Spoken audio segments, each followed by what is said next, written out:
सभी दोस्तों को नमस्कार। पेश है 25/9/2024 का राष्ट्रीय समाचार पत्र दैनिक जागरण। भूमि घोटाले में जांच के आदेश को चुनौती देने वाली कर्नाटक के सीएम की याचिका खारिज। हाई कोर्ट ने मुडा प्लांट आवंटन घोटाले में राज्यपाल की ओर से दिए गए जांच के आदेश को बरकरार रखा। कोर्ट ने कहा, राज्यपाल को मंत्रिपरिषद की सलाह पर कार्य होता है, पर वे स्वतंत्र निर्णय ले सकते हैं। केंद्र सरकार बदले की भावना से राजनीति कर रही है। मैं कानून और संविधान में विश्वास रखता हूँ। अंत में सच की जीत होगी। मैं कानूनी विशेषज्ञों और पार्टी नेताओं से विचार विमर्श के बाद अगली कानूनी कार्रवाई करूँगा। ये है सिद्धरमैया का कहना। तो आइए हम जानते हैं विस्तार से खबरें क्या हैं। भूमि घोटाले से जुड़े मामले में मुख्यमंत्री सिद्धरमैया को मंगलवार को कर्नाटक हाई कोर्ट ने जोर का झटका दिया है। कोर्ट ने सिद्धरमैया को उस याचिका को खारिज कर दिया जिसमें उन्होंने मैसूर शहरी विकास प्राधिकरण मुडा द्वारा उनकी पत्नी को 14 भूखंडों के आवंटन में गड़बड़ी के संबंध में उनके खिलाफ राज्यपाल गहलोत द्वारा दी गई जांच की मंजूरी को चुनौती दी थी। जस्टिस एम नागा प्रसन्ना को एकल पीठ ने 12 सितंबर को अपना आदेश सुरक्षित रख लिया। जस्टिस नागा प्रसन्ना ने कहा, याचिका में बताए गए तथ्यों को निस्संदेह जांच हो सकता है। इन सभी चीज़ों का लाभार्थी याचिकाकर्ता का परिवार है, अतः याचिका खारिज की जाती है। कोर्ट ने कहा, समान परिस्थितियों में राज्यपाल को भारत के संविधान के अनुच्छेद 163 के तहत मंत्रिपरिषद की सहायता और सलाह पर कार्य करना होता है, लेकिन राज्यपाल असाधारण परिस्थितियों में स्वतंत्र निर्णय ले सकते हैं और वर्तमान मामला ऐसा ही अपवाद है। इसके क्रम में आगे बढ़ते हैं। मेडिकल दाखिले में NIRI कोटे की धोखाधड़ी बंद होना चाहिए, यह कहना सुप्रीम कोर्ट का। पंजाब में मेडिकल पाठ्यक्रम में प्रवेश में NRI कोटे का दायरा बढ़ाने पर की टिप्पणी। अधिसूचना रद्द करने का हाई कोर्ट का आदेश ठहराया सही, पंजाब सरकार की याचिका खारिज। पंजाब में मेडिकल पाठ्यक्रम में प्रवेश के NRI कोटे का दायरा बढ़ाने के तय मानकों पर सुप्रीम कोर्ट ने मंगलवार को सवाल उठाते हुए इसे धोखाधड़ी करार दिया। कोर्ट ने NRI कोटे का लाभ लेने के लिए तय शर्तों को देखकर कहा, यह पूरी तरह फ्रॉड है। अब यह बंद होना चाहिए। इसे बैकडोर एंट्री को रास्ता मिलता है। इसने देश की शिक्षा प्रणाली की गुणवत्ता कमज़ोर की है। यह और कुछ नहीं, पैसा बनाने का जरिया है। इन तीखे टिप्पणियों के साथ शीर्ष अदालत ने पंजाब एवं हरियाणा हाई कोर्ट के आदेश को सही ठहराते हुए पंजाब सरकार व अन्य की चुनौती याचिकाएं खारिज कर दी। हाई कोर्ट ने 12 सितंबर की NRI कोर्ट का दायरा बढ़ाने की पंजाब सरकार की सूचना रद्द कर दी थी। 3 माह में तीसरी बार मिले मोदी व ज़ेलेंस्की। PM ने रूस यूक्रेन संघर्ष के शांतिपूर्ण समाधान के लिए भारत का समर्थन दोहराया। शांति सम्मेलन भारत में कराने के यूक्रेन सरकार के प्रस्ताव पर रूस सकारात्मक नहीं। भारत का मत, जब विवाद से जुड़े दोनों ही पक्ष मौजूद होंगे तभी इसका कोई मतलब। स्विट्जरलैंड में हुए शांति सम्मेलन में रूस ने हिस्सा नहीं लिया। रूस के साथ अपने पारंपरिक रिश्तों को अप्रभावित किए बिना भारत यूक्रेन के साथ संबंधों को मजबूत कर रहा है। इस क्रम में सोमवार को अमेरिका में प्रधानमंत्री नरेंद्र मोदी ने एक बार फिर यूक्रेन के राष्ट्रपति व्लादिमीर ज़ेलेंस्की से मुलाकात की और यूक्रेन रूस विवाद के हालात पर चर्चा की। यह गत 3 माह में ज़ेलेंस्की और मोदी की तीसरी भेंट थी, जो बताती है कि भारत विवाद के समाधान की लगातार कोशिश कर रहा है। हालांकि यूक्रेन की तरफ से भारत में अगला शांति सम्मेलन कराने के प्रस्ताव पर नई दिल्ली का रुख बहुत उत्साहजनक नहीं है। इसके आगे देखते हैं। पश्चिम एशिया में युद्ध विराम का आह्वान। विदेश मंत्रालय ने बताया कि प्रधानमंत्री मोदी ने पश्चिम एशिया में युद्ध विराम, बंधकों की रिहाई और वार्ता व कूटनीति के मार्ग पर लौटने का आह्वान किया। उन्होंने इस पर जोर दिया कि द्विराष्ट्र समाधान ही क्षेत्र में शांति और स्थिरता ला सकता है। वायु गुणवत्ता प्रबंधन आयोग से पराली जलाने पर जवाब तलब। पंजाब में पराली जलाई जा रही है। पराली का धुआं आबोहवा खराब करने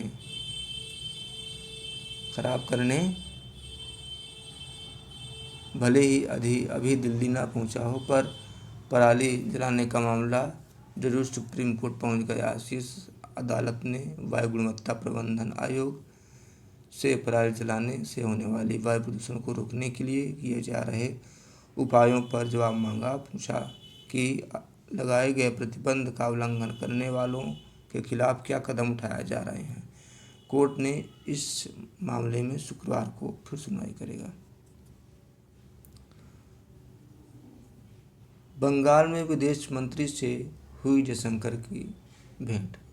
बांग्लादेश की अंतिम सरकार में विदेश मंत्रालय का दायित्व संभाल रहे तौहीद हुसैन से विदेश मंत्री एस जयशंकर की पहली मुलाकात हुई। न्यूयॉर्क में हुई भेंट के बारे में आधिकारिक तौर पर बताया गया कि दोनों ने द्विपक्षीय रिश्तों के सभी पहलुओं पर बात की। उत्तर प्रदेश में बदलेगा कानून, होटल रेस्तरां वालों की बतानी होगी पहचान। सीएम योगी आदित्यनाथ ने खाद्य सुरक्षा एवं मानक अधिनियम में संशोधन के दिए निर्देश। कहा, खाद्य पेय पदार्थों में मानव अपशिष्ट मिलाना नहीं करेंगे स्वीकार। खाना पान के प्रतिष्ठानों की हो जांच, सभी कर्मचारियों का हो पुलिस सत्यापन। मुख्यमंत्री ने यह भी निर्देश दिए, खान पान वस्तुओं की शुद्धता पवित्र सुनिश्चित हो। शेफ और वेटर के लिए मास्क, ग्लव्स पहनना हो अनिवार्य। होटल रेस्तरां में सीसीटीवी कैमरे लगे हों या सुनिश्चित किया जाए। इजराइल के हमले में मारा गया हिजबुल्लाह का एक और कमांडर। इजराइल का लगातार दूसरे दिन भी लेबनान में हमला जारी रहा। राजधानी बेरूत में हिजबुल्लाह का वरिष्ठ कमांडर और मिसाइल व रॉकेट इकाई का प्रमुख मारा गया। दिल्ली में पढ़ी हरणी बनी श्रीलंका की प्रधानमंत्री। ये देखिए, भारत को गौरवान्वित करने वाली खबर। दिल्ली विश्वविद्यालय से स्नातक तक की शिक्षा प्राप्त करने वाली हरणी अमरसूरिया ने मंगलवार को श्रीलंका के नए प्रधानमंत्री के रूप में शपथ ली। एस भंडारनायक के निधन के बाद प्रधानमंत्री बनने वाली पहली और इस पद तक पहुंचने वाली तीसरी महिला नेता हैं। भारत, अमेरिका और यूएई की बनेगी सैन्य कड़ी। आने वाले दिनों में भारत, अमेरिका और संयुक्त अरब अमीरात यूएई के बीच अभूतपूर्व सैन्य सहयोग की शुरुआत होने वाली है। इसके तहत तीनों देशों के बीच सैन्य प्रशिक्षण, युद्धाभ्यास और सैन्य क्षेत्र से जुड़े सहयोग स्थापित किए जाएंगे। इसकी घोषणा अमेरिका व यूएई के शीर्ष नेताओं की बैठक के बाद जारी संयुक्त रणनीतिक बयान में की गई है। नोएडा में करोड़ों के भूखंड बचाने के लिए 8 दंपत्ति ने लिया तलाक। नियमानुसार दंपत्ति में से एक को ही आवंटित हो सकता है भूखंड। प्रकरणों में एक परिवार को एक से अधिक भूखंड आवंटित। यमुना प्राधिकरण से आवंटित करोड़ों रुपए का भूखंड बचाने के 8 दंपतियों ने सहमत से तलाक ले लिया है। सभी भूखंड 4000 वर्ग मीटर तक के हैं। यमुना प्राधिकरण ने कोरोना काल के दौरान 2020-21 में MSEME में औद्योगिक क्षेत्र के इन भूखंडों का आवंटन किया था। प्राधिकरण के नियमों के अनुसार दंपति में से किसी एक को ही भूखंड आवंटित किया जा सकता है। अभूतपूर्व। अमेरिका ने भारत के बाद संयुक्त अरब अमीरात UAE को अपना प्रमुख रक्षा साझेदार बनाया। तीनों देशों के बीच अभूतपूर्व सैन्य सहयोग की होगी शुरुआत।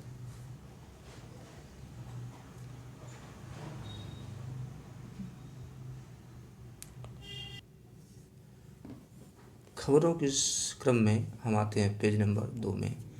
एम्स में इलाज कराने के लिए एक दिन पहले से लग रही लाइन। नई दिल्ली एम्स में यदि इलाज कराना है तो जल्दीबाजी में ना रहें, बल्कि धैर्य के साथ जाएं। साथ ही अपने बिस्तर का इंतजाम भी रखें, क्योंकि OPD पंजीकरण के लिए 20 से 22 घंटे पहले पहुंचकर सड़क पर समय बिताना पड़ सकता है। या कोई कल्पना नहीं है। यदि बीमार चिकित्सा व्यवस्था का दृश्य देखना हो तो एम्स चले जाएं, जहां अस्पताल की OPD खत्म नहीं होती कि अगले दिन की OPD के लिए इन दिनों रिंग रोड के सर्विस लेन में मरीजों की लाइन लग जाती है। इससे अंदाज़ा लगाया जा सकता है कि आम मरीज कितनी मुश्किल परिस्थितियों का सामना करके इलाज कराने को मजबूर है। एम्स में जल्दी शुरू होगा रोबोटिक सर्जरी से किडनी प्रत्यारोपण।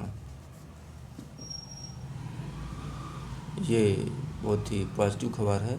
नई दिल्ली एम्स के सर्जिकल ब्लॉक कैंसर सेंटर सहित कई अन्य विभागों के ऑपरेशन थिएटर OT में रोबोटिक मशीन लगाने की तैयारी है। सर्जिकल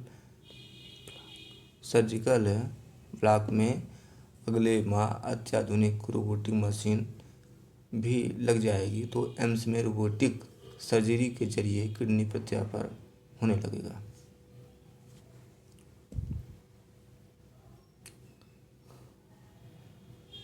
यह है न्यूज़ गैलरी से खबर।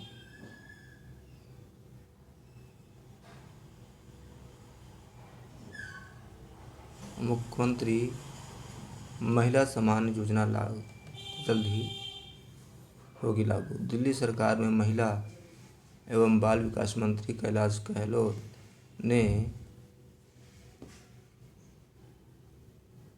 मंगलवार को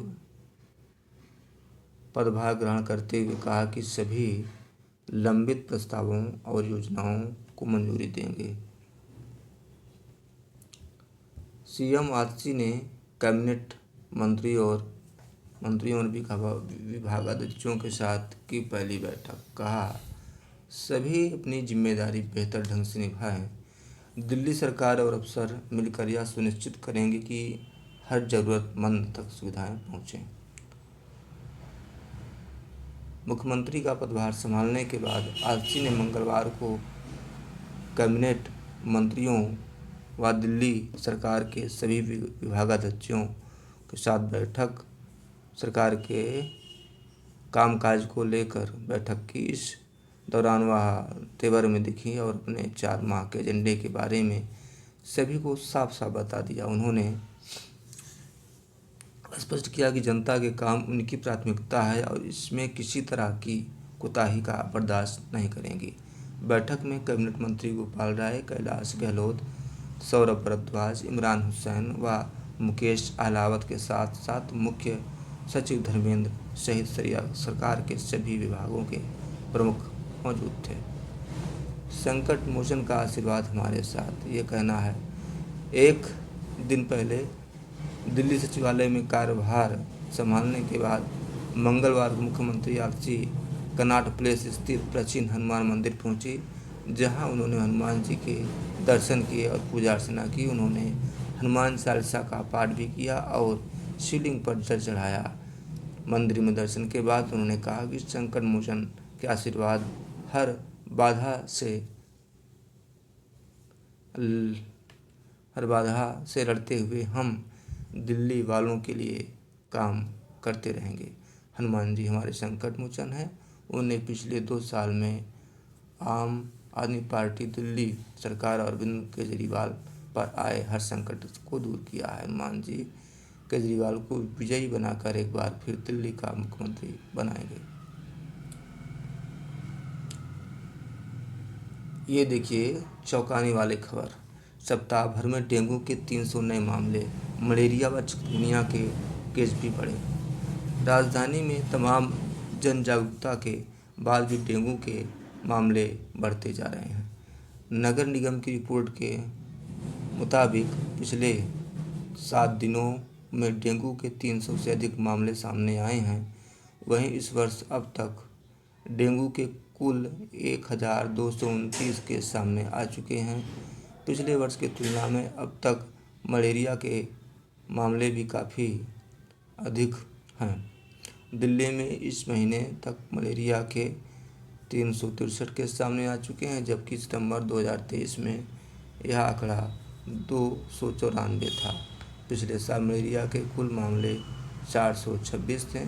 मलेरिया के सबसे अधिक केस पश्चिम दिल्ली से आए हैं। चिकनगुनिया के अब तक 43 मामले सामने आए। दक्षिणी दिल्ली है ज़्यादा प्रभावित।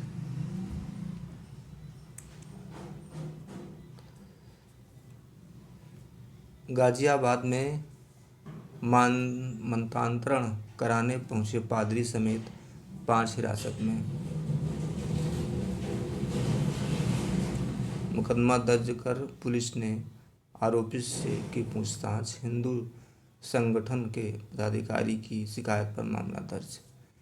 ईदगाह पार्क में लगेगी रानी लक्ष्मीबाई की प्रतिमा, विरोध में दाखिल याचिका खारिज। सदर बाजार क्षेत्र में शाही ईदगाह पार्क में झांसी की रानी लक्ष्मीबाई की प्रतिमा स्थापित की जाएगी। प्रतिमा स्थापना करने के विरुद्ध शाही ईदगाह प्रबंध समिति की याचिका को दिल्ली हाई कोर्ट ने खारिज कर दिया है। सुपरटेक के रुके प्रोजेक्ट पूरा करने के लिए सुप्रीम कोर्ट पहुंची एनबीसी। सुपरटेक के 17 प्रोजेक्ट को 3 चरणों में पूरा करने का रखा प्रस्ताव। नोएडा, ग्रेटर नोएडा, गुरुग्राम, मेरठ, देहरादून, बेंगलुरु की है परियोजनाएं। पेड़ कटाई मामले में अधिकारी व ठेकेदारों को मिली पेशी से छूट।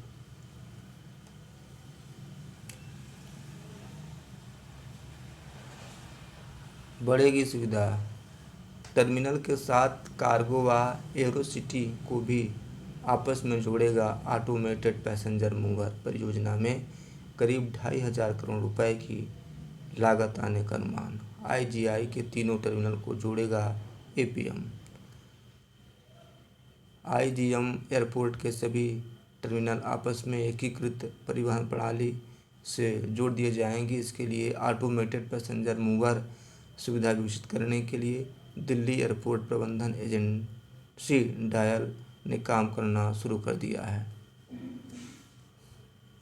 डूसू चुनाव में सार्वजनिक संपत्तियों को नुकसान पहुंचाने वालों पर हो कार्रवाई। हाईकोर्ट ने डूसू प्रत्याशियों के विरुद्ध अयोग्यता नोटिस जारी कर वसूली करने का आदेश दिया।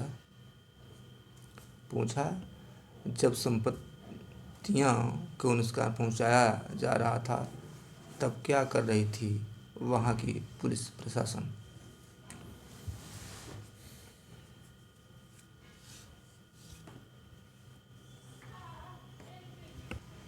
खबरों के इस क्रम में मैं चलता हूँ पेज नंबर 3 पे। राजग नेताओं ने सफल अमेरिकी यात्रा के लिए मोदी को दी बधाई। कहा, बढ़ाया भारत का मान, देश में बढ़ेंगे निवेश व रोजगार के अवसर। चंद्रबाबू नायडू ने कहा, नरेंद्र मोदी ने बड़े विश्व नेताओं के रूप में उभरे हैं। अमित शाह, नीतीश, नायडू, शिंदे और जीतन राम मांझी ने यात्रा को बताया सफल।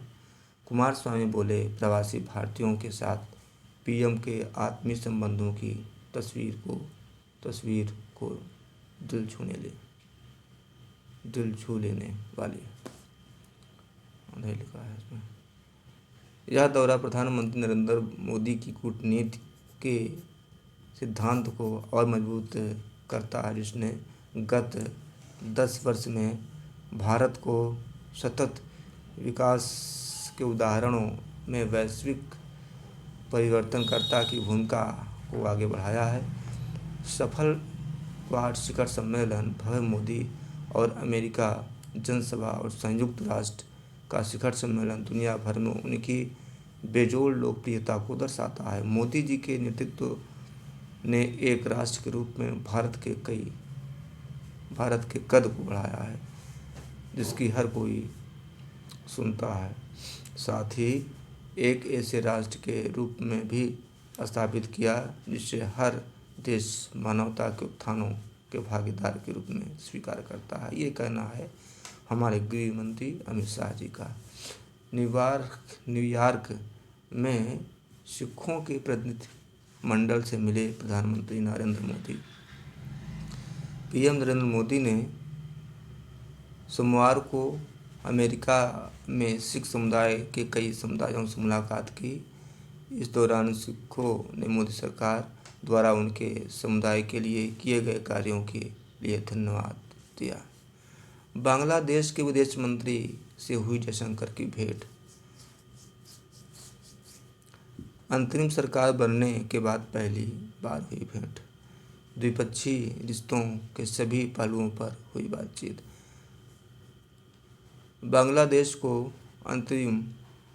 की अंतरिम सरकार में विदेश मंत्री का दायित्व संभाल रहे तौहीद हुसैन से विदेश मंत्री एस जयशंकर की मुलाकात हुई।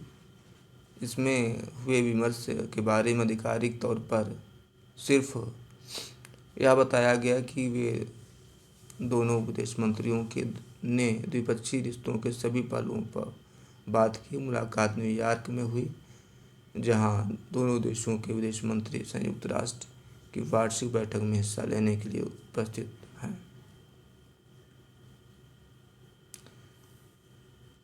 G4 के विदेश मंत्रियों के साथ भी की बैठक।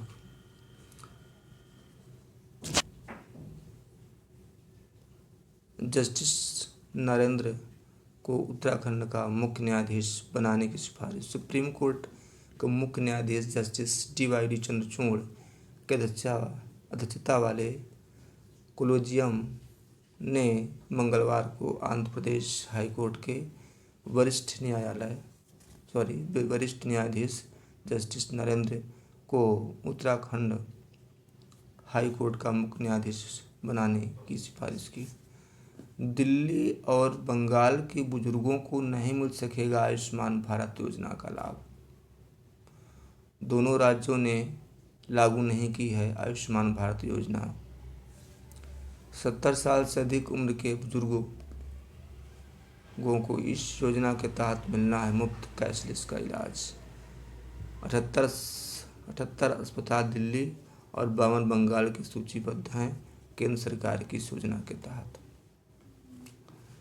भारत में जनसंख्या बढ़ोतरी दर कम होने का अनुमान। SBI, ये एक राहत भरी खबर है। भारतीय स्टेट बैंक SBI का अनुमान है कि भारत की जनसंख्या वृद्धि दर कम हो रही है। मंगलवार को जारी अपनी रिपोर्ट में SBI ने कहा कि वर्ष 1971 में जनसंख्या वृद्धि दर 2.20% थी, जो 2024 में घटकर 1% तक रहने की उम्मीद है। इस हिसाब से वर्ष 2024 में भारत की आबादी 129 से 142 करोड़ के बीच रह सकती है। SBI का अनुमान है कि इस साल ही जनगणना का काम शुरू हो जाएगा और वर्ष 2025 के मर्द तक पूरा कर लिया जाएगा।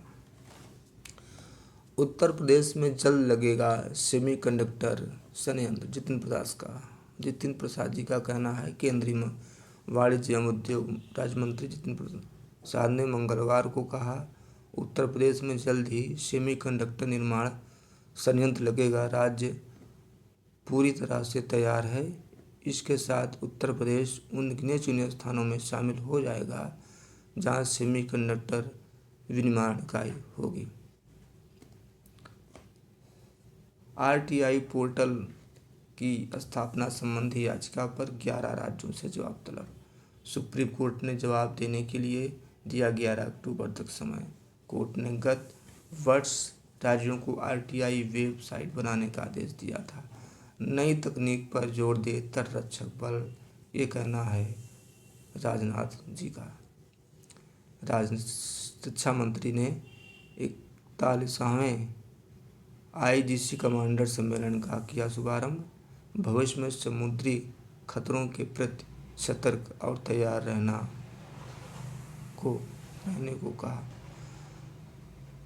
रक्षा मंत्री राजनाथ सिंह ने मंगलवार को यहाँ 31वें भारतीय तटरक्षक आईसीजी कमांडर सम्मेलन का शुभारंभ किया। इस अवसर पर तटरक्षक बल के मुख्यालय में वरिष्ठ कमांडरों को संबोधित करते हुए राजनाथ ने आईसीजी को भारत का अग्रणी गार्ड बताया। उन्होंने राष्ट्रीय सुरक्षा में उभरती नई तकनीक के महत्व पर जोर दिया और कहा कि दुनिया इस समय एक प्रौद्योगिकी क्रांति के दौर से गुजर रही है। आर्टिफिशियल इंटेलिजेंस, क्वांटम टेक्नोलॉजी और ड्रोन के इस युग में सुरक्षा के क्षेत्र में बड़े बदलाव हो रहे हैं। वर्तमान भू राजनीतिक स्थिति को देखते हुए भविष्य में समुद्री खतरों में वृद्धि होगी। ऐसे में हमें सतर्क और तैयार रहना होगा।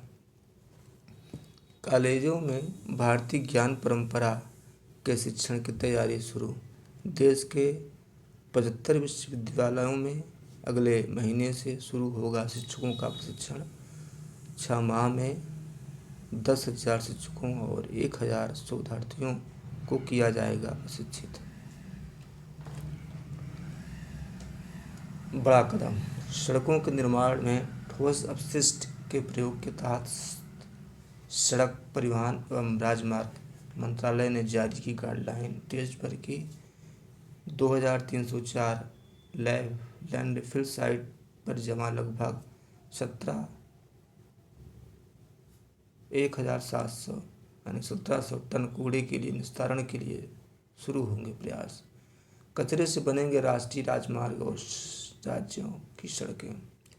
शहरों के लिए समस्या का पहाड़ बन चुके कूड़े के निस्तारण के लिए केंद्रीय सड़क परिवहन एवं राजमार्ग मंत्रालय ने महत्वपूर्ण कदम उठाया है। राष्ट्रीय राजमार्ग के निर्माण की प्रक्रिया को स्वच्छ एवं भारत मिशन 2.0 से जोड़ते हुए कई माह से मंत्रालय इस व्यवस्था को बनाने के लिए काम कर रहा था कि शहरी ठोस अपशिष्ट का प्रयोग सड़कों के निर्माण में किया जाए। अब सरकार ने पूरी गाइडलाइन बना ली है। कूड़े में से बड़ी मात्रा में निकलने वाली मिट्टी का प्रयोग राष्ट्रीय राजमार्गों के निर्माण में करने के साथ ही राज्य से भी कहा है कि वह भी सड़कों का निर्माण में इसका प्रयोग कर सकते हैं। देश के 34 आयुर्वेद कॉलेजों की मान्यता पर रोक। केंद्रीय आयुष मंत्रालय की सहमति पर भारतीय चिकित्सा पद्धति राष्ट्रीय आयोग NCRSM नई दिल्ली ने देश भर के 34 मेडिकल कॉलेजों की मान्यता पर रोक लगा दी है। इनमें मध्य प्रदेश, हरियाणा, महाराष्ट्र, गुजरात के एक आयुर्वेद कॉलेज, बिहार व पंजाब के 2 कर्नाटक, राजस्थान, उत्तराखंड के 3 कॉलेज, उत्तर प्रदेश के 17 आयुर्वेद मेडिकल कॉलेज को शामिल